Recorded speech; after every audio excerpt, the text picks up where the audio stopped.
Good morning student. आज हम लोग चैप्टर 8 के विषाणुओं से होने वाले रोगों के बारे में पढ़ेंगे। ये आपका पार्ट जो है 7 है।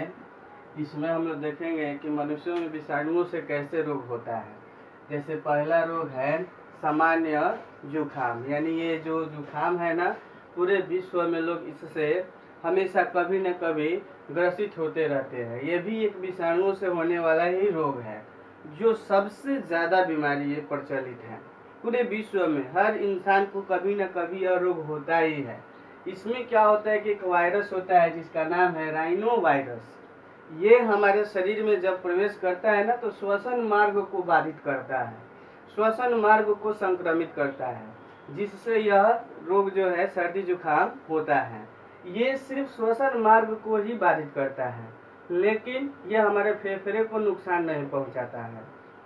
इसका जो लक्षण है वह है बुखार रहना, सिर में दर्द रहना, खांसी का होना, कंठदाह का होना, और कभी कभी जो इतना ये ज़्यादा प्रभावित होता है कि हम लोग का आवाज़ जो है ना, ये फटना सा यानी फटा सा महसूस होता है। मतलब कि ज़्यादा मोटा आवाज़ हो जाता है, चाहे कभी आवाज़ निकलता भी नहीं है।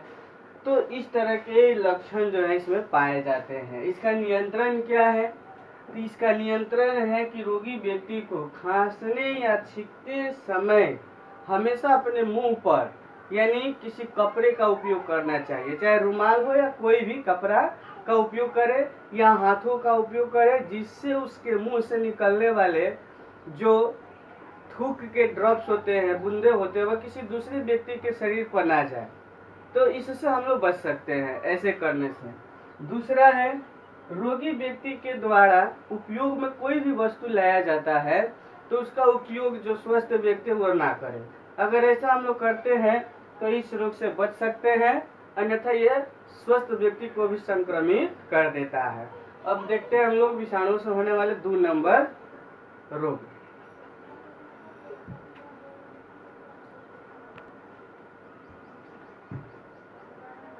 देखिए, ये 2 नंबर जो बीमारी है वो पोलियो है। तो पोलियो जो है ना, ये वैसी बीमारी है जो खासकर बच्चों में होता है, और बच्चों में ये शुरू के समय में होता है। कह रहे हैं कि एक वायरस होता है जिसे हम लोग माइलिटिस वायरस कहते हैं। ये क्या होता है कि बच्चों के शरीर में दूषित भोजन एवं जल के माध्यम से वे उसके शरीर में प्रवेश करता है। फिर वे उस शरीर में प्रवेश करने के बाद छोटी आंतों में जाता है, छोटी आंतों से फिर होते हुए वे रुधिर के माध्यम से स्पाइनल कार्ड में जाता है, और फिर स्पाइनल कार्ड से होते हुए उस बच्चे के शरीर में यह तंत्रिका कोशिकाओं के पास जाता है जो मांसपेशियों को नियंत्रित करते हैं। उन्हीं मांसपेशियों को ये करता क्या है, तो क्षतिग्रस्त करता है, नुकसान पहुंचाता है, जिससे ये मांसपेशियां जो होती है तंत्रिका, ये सिकुड़ कर कड़ी हो जाती है, निष्क्रिय हो जाती है। और उसके बाद जिस भाग पर ये निष्क्रिय हो जाती है, वह जैसे पैरालिसिस के जो रोग होते हैं, बीमारी होती है, सेम उसी तरह से कंडीशन इसमें भी हो जाता है। तो इसको हम लोग पोलियो कहेंगे। ये किससे होने वाला है? तो माइलिटिस नामक वायरस से होने वाला रोग है। इसका लक्षण क्या है? तो तेज बुखार होता है, फिर उसके बाद श्वसन में कठिनाई होती है, और साथ ही साथ बच्चों के शरीर में विकलांगता का असर दिखाई देने लगता है, उससे विकलांग बना देता है। इसका रोकथाम क्या है? तो बच्चों को हमेशा गंदे स्थानों पर खेलने से रोकना चाहिए, बचाना चाहिए। दूसरा है कि बच्चों को पोलियो का जो खुराक होता है, जो ड्रग्स पिलाया जाता है, उसको नियमित समय पर सही टाइम पर उसको पिला देना चाहिए। और तीसरा नंबर है कि बच्चों को पोलियो का टीका लगवानी चाहिए, तब जाके हम पोलियो से बच सकते हैं। और ये सिर्फ बच्चों में होने वाला रोग। अब देखते हैं 3 नंबर।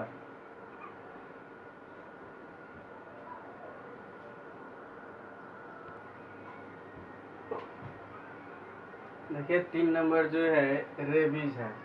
तो ये रेबीज जो है ना, बहुत ही खतरनाक बीमारी है। ये जो है रेबडो वायरस से होने वाला रोग है, जो हमारे तंत्रिका कोशिकाओं को क्या करता है, प्रभावित करता है।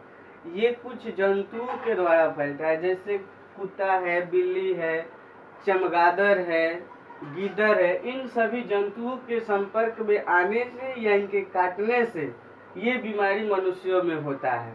इस बीमारी को हम लोग हाइड्रोफोबिया भी कहते हैं।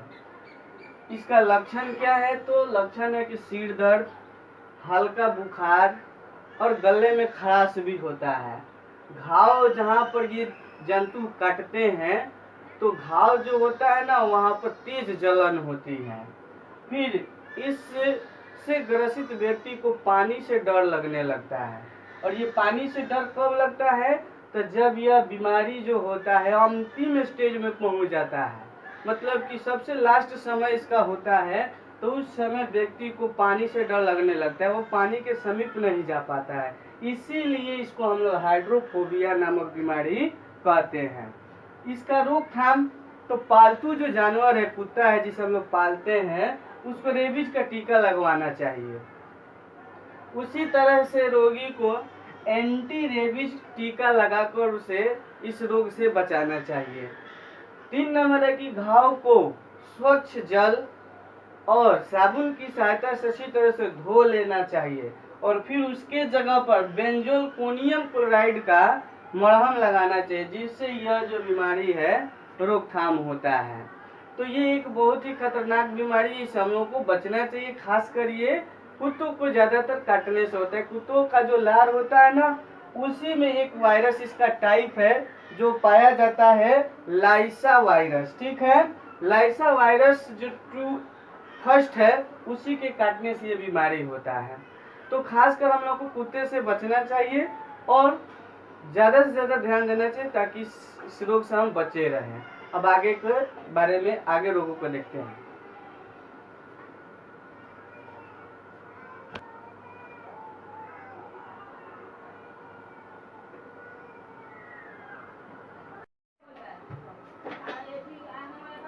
देखिए 4 नंबर जो है रोग वह है एड्स। ठीक है, तो एड्स जो है ना, एक बहुत ही खतरनाक बीमारी है जो दुनिया में बहुत नुकसान कर चुका है। ये एक वायरस से होने वाला रोग है जिसे हम लोग HIV वायरस कहते हैं, जिसका पूरा फुल फॉर्म है ह्यूमन इम्यूनो डेफिशिएंसी वायरस। जिससे ये रोग होता है, इसमें होता क्या है कि मनुष्य के जो प्राकृतिक प्रतिरक्षा तंत्र होता है, जो हर रोगों से लड़ने के लिए इम्यूनिटी को बढ़ाता है, उसी को यह जो है वायरस नष्ट कर देता है, जिससे मनुष्य का शरीर जो होता है इम्यूनिटी बनाने के लायक नहीं रहता है और वे दिन प्रतिदिन इसके कमी के कारण वे अनेक रोगों का शिकार होते जाता है और अंत में होता क्या है कि रोगी मृत्यु तक भी सामना करता है। तो इस तरह से वायरस से होने वाला रोग है जो सबसे खतरनाक है।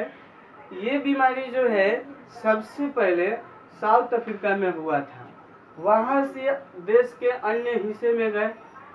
भारत में यह सबसे पहले मद्रास, जो कि आजकल चेन्नई है, वहां पर सबसे पहले आया था। तब से भारत में अन्य हिस्सों में यह फैल गया।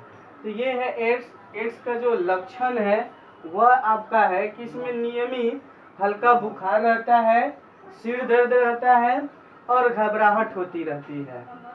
फिर इसमें भूख कम लगता है, जिसकी वजह से वजन शरीर का कम हो जाता है और थकावट महसूस होती रहती है।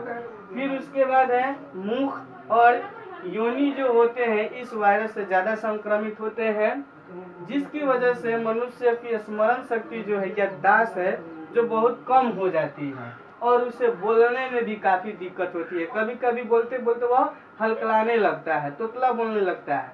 तो ये सब जो है लक्षण इस एड्स का है। HIV का संचरण, मतलब ये कैसे फैलता है?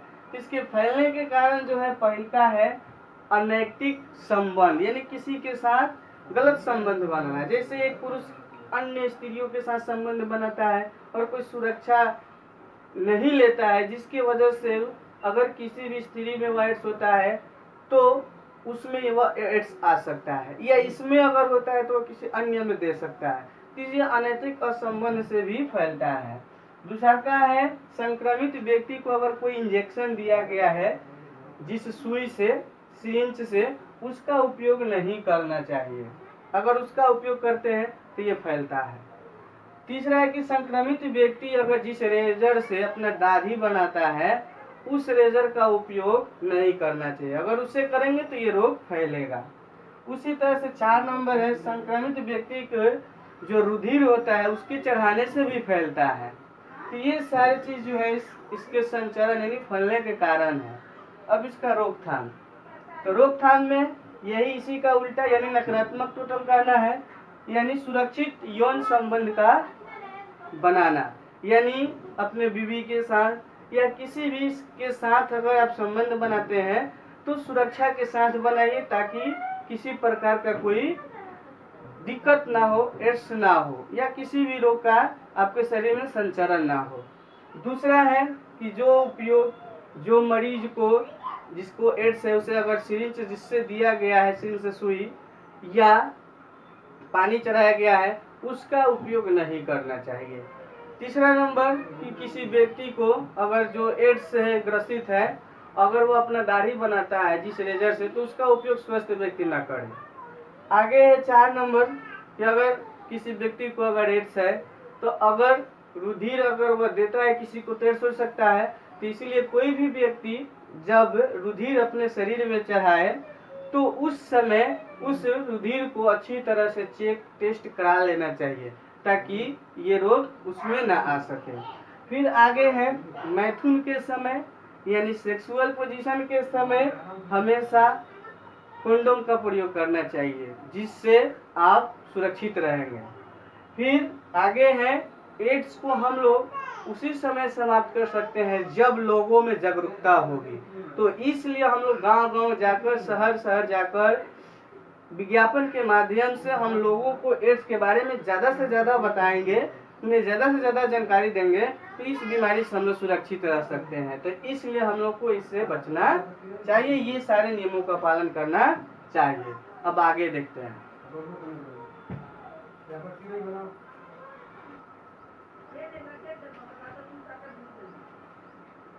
देखिए 5 नंबर जो है हेपेटाइटिस है। तो हेपेटाइटिस भी एक विषाणु से होने वाला रोग है जो हमारे यकृत को सबसे ज़्यादा प्रभावित करता है, जिससे हमारे यकृत जो होते हैं ना बड़े आकार के हो जाते हैं और साथ ही साथ उसमें सूजन हो जाता है। हेपेटाइटिस के जो विषाणु होते हैं ये कई नामों से जाने जाते हैं। अंग्रेजी के अल्फ़ाबेटिकल जो है जैसे hepatitis A, hepatitis B, hepatitis C, hepatitis D, hepatitis E, hepatitis F और हेपेटाइटिस जी तक के नामों से जाना जाता है। और ये जो होते हैं दूषित भोजन और जल के सेवन से हमारे शरीर में प्रवेश करते हैं, उसी से फैलते हैं। ये जो हैं जितने भी हेपेटाइटिस हैं ये सब में कुछ सामान्य लक्षण होते हैं जबकि कुछ में असामान्य के साथ साथ कुछ अलग भी, यानी सामान्य लक्षण सब में पाया जाता है लेकिन कुछ ऐसे होते हैं जो अलग अलग पाए जाते हैं। इसका लक्षण है कि रोगी का इसमें यकृत बढ़ जाएगा, उसमें सूजन हो जाएगा, रोगी में पीलिया रोग का प्रभाव दिखने लगता है, मतलब उसके त्वचा, उसके नाखून, ये आँख जो है पीले पीले रंग के दिखाई देने लगते हैं जो कि एक जॉन्डिस का क्या है लक्षण है। 3 नंबर सिर दर्द रहता है, बुखार रहता है, त्वचा का रंग पीला हो जाता है और मूत्र जो होते हैं वो भी क्या होते हैं पीले रंग के होते हैं। रोकथाम में क्या करना है तो शुद्ध एवं स्वच्छ भोजन एवं जल का प्रयोग करना चाहिए, जय उपयोग करना चाहिए। हमें साफ सफाई पर ज़्यादा ध्यान देना है। 2 नंबर है कि भोजन करने से पहले हम लोगों को अपने हाथों को अच्छी तरह से धो लेना चाहिए ताकि कोई बैक्टीरिया हमारे हाथों के द्वारा भोजन से होते हुए हमारे शरीर में ना जाए। फिर उसके बाद है रोगी को वसा और प्रोटीन युक्त भोजन को नहीं करना चाहिए, उसे साधारण कार्बोहाइड्रेट युक्त भोजन करना चाहिए ताकि उसकी जो यकृत है उससे क्या कर सके तो पचा सके, वह उससे सहन कर सके, क्योंकि ज़्यादा वसा और कार्बोहाइड्रेट युक्त भोजन करने से प्रोटीन युक्त करने से रोगी को नुकसान हो सकता है, दिक्कत हो सकता है। 4 नंबर है कि रोगी को यानी हेपेटाइटिस होने पर इंटरफेरॉन नामक इंजेक्शन देने से क्या होता है उसे बहुत फायदा पहुंचता है और इस रोग में कंट्रोल होता है। उसी तरह से लास्ट नंबर है कि रोगी को हेपेटाइटिस से का टीका लगवाना चाहिए। अगर आप टीका लगवाते हैं तो इस तरह की बीमारी होने की संभावना बहुत कम होती है। तो इस तरह से ये आपका 5वां नंबर हेपेटाइटिस है। अब आगे हम लोग देखेंगे लास्ट डेंगू।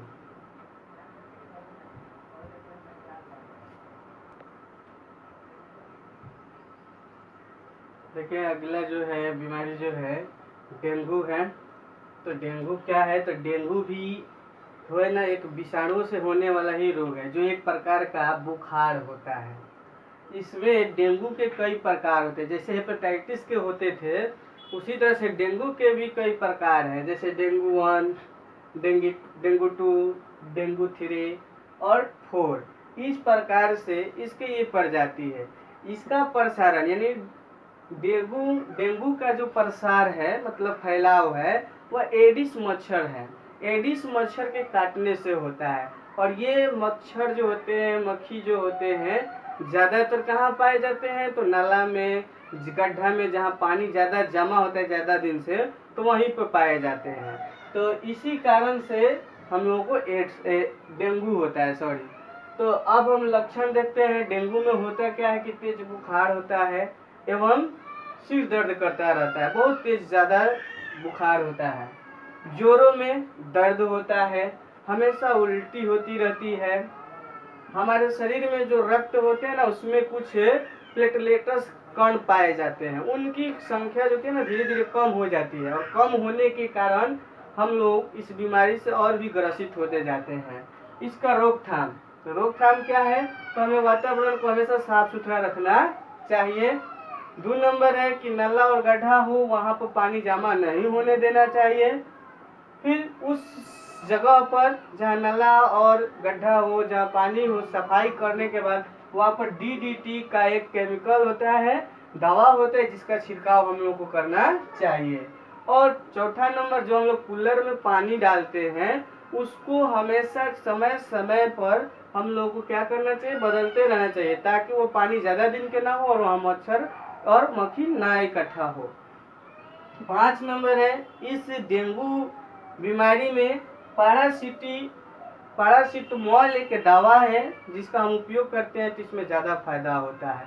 और भी इसमें है कुछ रोकथाम, जैसे रोगी को बहुत ज़्यादा देखभाल की जरूरत होती है, उसे उचित व्यवस्था करनी चाहिए।